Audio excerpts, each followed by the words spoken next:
contou sobre toda a agonia e angústia geradas por Elvis, sobre ela e sobre as garotas do grupo vocal, as Sweet Inspirations.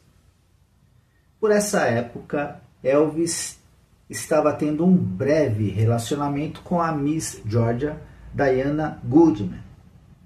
Mais tarde, juntamente com Diana, Elvis cruza com Cat pelo corredor. Logo em seguida, ele manda chamá-la. O que resultou dessa conversa? Vamos ver agora. Elvis e Cat. Depois que saí, lembro que tremia assustadoramente nos bastidores, como se tivesse uma doença terrível. Também recordo de estar sentada horrorizada no ônibus, no escuro. Eu havia embarcado no ônibus vazio, no estacionamento, com Sylvia e Estelle. Ambas estavam chorando e eu estava simplesmente furiosa e humilhada. Nós três ficamos ali sentadas no escuro e nos escondemos do resto do mundo enquanto aguardávamos o show terminar. Eu não tinha a menor ideia do que podia acontecer comigo, mas a única certeza que eu tinha naquele instante é que estava partindo para casa, nem que fosse a última coisa que eu fizesse. Tom Diskin veio me ver naquela noite e conversou muito comigo. Ele praticamente implorou para eu terminar o resto da turnê, porque faltavam apenas 3 dias. Mas o palco de Elvis se transformou no nosso ringue de boxe, uma vez que os preparativos da viagem não nos permitiam a oportunidade de falar um com os outros e resolver nossos problemas. A tensão estava muito alta e me recusei a ir na noite seguinte em Greensboro, Carolina do Norte. Vi Elvis voltando do show naquela noite em Greensboro, mas o ignorei. Ele estava com uma garota que eu não reconheci. Foi um momento desconfortável para nós dois. Estávamos caminhando um em direção ao outro por um longo corredor. Quando nos cruzamos no meio do corredor, ele me lançou um olhar de repugnância. 2 minutos depois, quando cheguei ao meu quarto, Red West estava na minha porta. Ele quer ver você. Você quer ir? Eu sabia que isso seria desagradável, mas eu queria acabar logo com isso. Sim, Red. Vamos. Ele me acompanhou até a suíte de Elvis. Elvis tinha se livrado da outra garota. Ele olhou para mim e balançou a cabeça. Achei que seria engraçado, explicou ele. Não foi nem um pouco engraçado e você sabe muito bem disso. Como alguém poderia achar engraçado o que você fez? Acho que ele ficou surpreso por eu não aceitar suas desculpas. Ele não estava acostumado a pedir desculpas e não serem aceitas. No entanto, eu poderia dizer que ele não estava sendo totalmente sincero e isso me deixou mais irada do que nunca. Elvis estava sentado na cama, trajando seu kimono de karatê e com uma arma. Então ele disse: Tenho um presente para você. Ele segurava um relógio de pulso embrulhado para presente em uma das mãos e uma arma na outra. Ele apontou a arma para mim. O que você quer? Isso ou isso? Naquele segundo instante, fiquei furiosa com seu guarda-costas Red West por permitir que eu entrasse no quarto quando não tinha a menor intenção de permanecer lá comigo. Certamente, ele devia saber em que estado Elvis se encontrava e simplesmente deu de ombros e me abandonou lá sozinha com ele, com aquela arma. Tentei me recompor, mas meu coração disparou, com todos os tipos de pensamentos malucos. Isso é loucura, ele está falando sério. Como vou sair dessa? Então, eu sorri docemente e disse o mais suave que consegui. Ora, eu vou aceitar o presente, é claro. Obrigado. Então Elvis riu. Eu ri também, mas por dentro eu estava confusa. Oh, Deus, o que há de errado com ele? O que ele vai fazer? Foi tão assustador que senti como se todos os músculos estivessem prestes a entrar em colapso devido à fraqueza que os acometeu. Mas, externamente, aparentemente tentei manter a calma. De qualquer forma, decidi naquele momento contar a ele como me sentia, pelo menos quando senti que era seguro falar com ele. Elvis, eu tenho que sair do show. Ficarei até a turnê terminar, mas então acho que será melhor para nós nos afastarmos. Ele sorriu e encolheu os ombros. Se você acha que é o melhor a fazer, então é o melhor. Não farei ou direi nada para dissuadi-la. Se é assim que você se sente. Disse o quanto havia pensado a respeito e que achava, de fato, que essa era a solução certa a tomar. Saí com uma sensação esquisita, desconfortável, mas convencida que Elvis compreendeu que seguir por caminhos separados era a única solução lógica para um problema que, de alguma forma, tomou tal desproporção descomunal, na sua mente, ao menos. Na noite seguinte eu estava de volta ao palco e quando chegou a hora das apresentações, Elvis saiu do palco e J.G. foi até o microfone e nos apresentou. Acho que essa foi a maneira que ele encontrou de salvar as aparências, mas fiquei lívida ao ver outra pessoa fazendo as apresentações. A turnê chegou ao fim e fui buscar refúgio, descanso e trabalho em casa, tentando analisar toda a situação. Quando Elvis me saudou com a arma em punho em uma mão e o relógio de pulso na outra, não parecia excessivamente medicado. Não tinha a voz pastosa, nem demonstrava, aparentemente, estar alterado, exceto pela arma que apontava na minha direção. Mas havia algo nele totalmente diferente, um lado obscuro que eu nunca tinha visto antes. Pensei no que acontecera ao longo do ano e lembrei que ele fez várias biópsias de fígado durante esse período. Eu estava ciente também que ele sofria de dores terríveis há pelo menos 10 anos.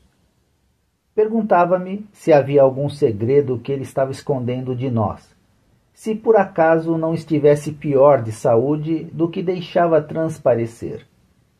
Eu sabia em minha alma que algo realmente o atormentava, mas não estava em condições de descobrir o que era.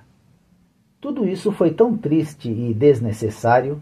Eu chorava em prantos pela forma como tudo sucedeu sempre que me permitia pensar no ocorrido. Eu comecei a fazer todos os tipos de planos, fazer testes, datas de gravação e pensar muito sobre meu futuro. Então, um dia, Tom Diskin ligou e disse que Elvis queria que eu voltasse para a próxima turnê. Suas palavras me atingiram como uma bomba.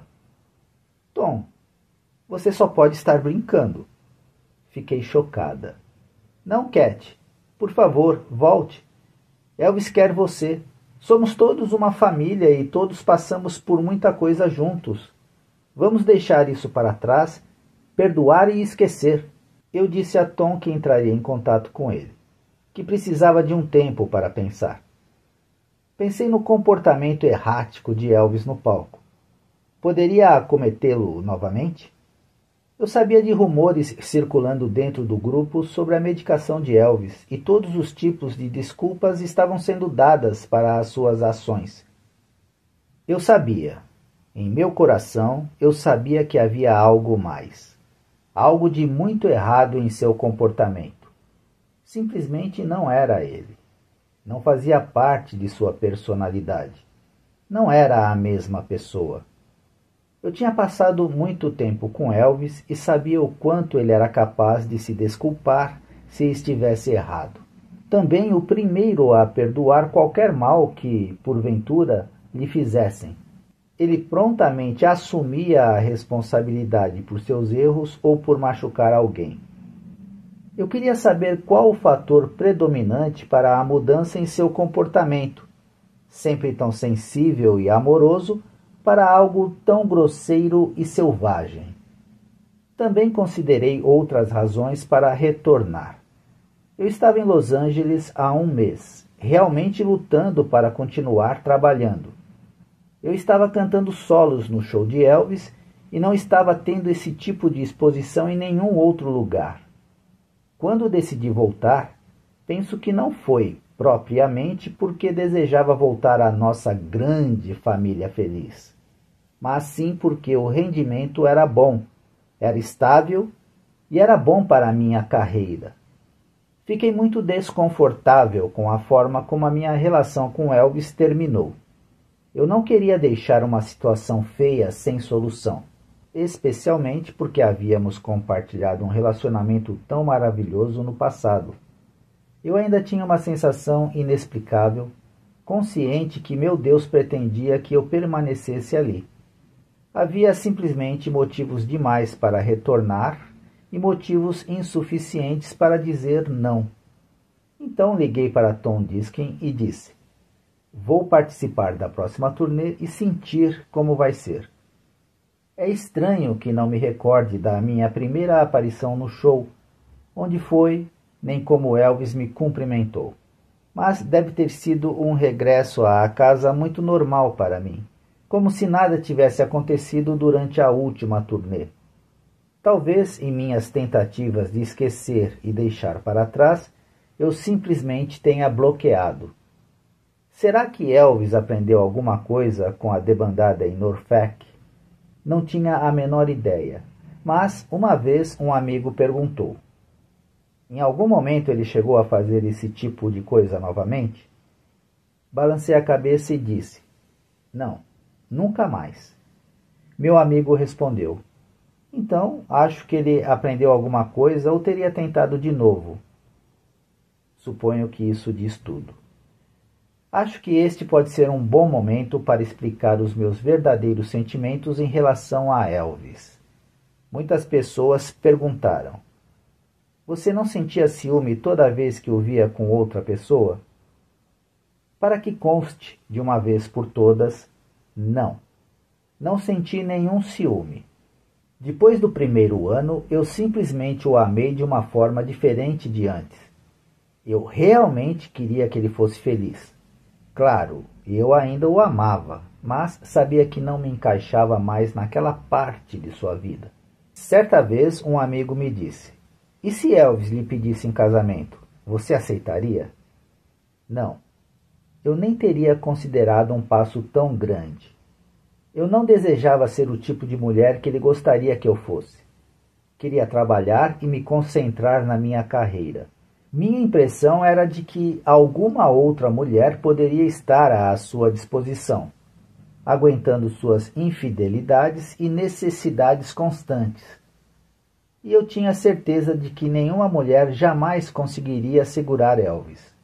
Eu não tinha intenção de me adicionar à sua longa lista de vítimas.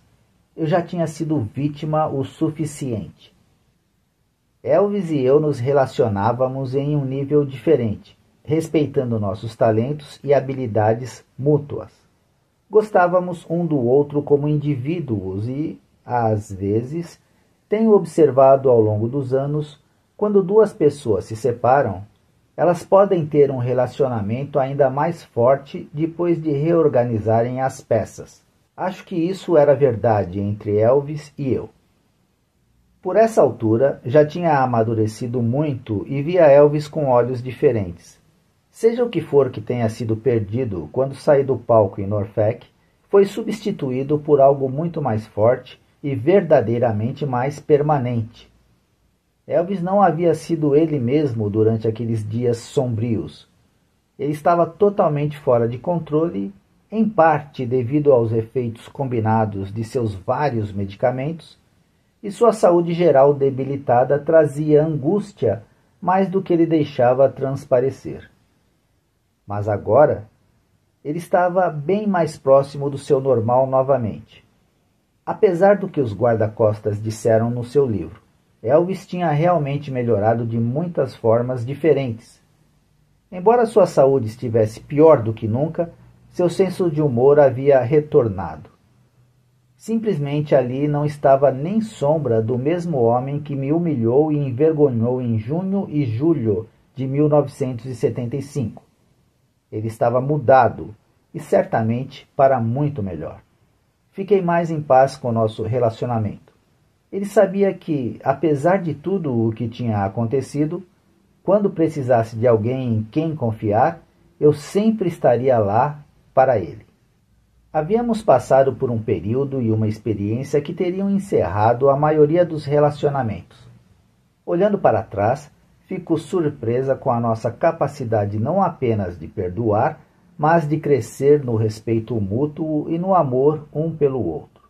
Nosso relacionamento adquiriu um novo significado que poderia superar a mesquinhez causada por tensões incomuns. Uma compreensão fecunda e maravilhosa criaria raízes e se aprofundaria nos 2 curtos anos que restavam. Recordo de me inclinar para ele uma vez em sua suíte e sussurrar: "Apenas seja feliz." Ele sorriu e eu sabia que tudo ficaria bem entre nós para sempre. Final do capítulo 11.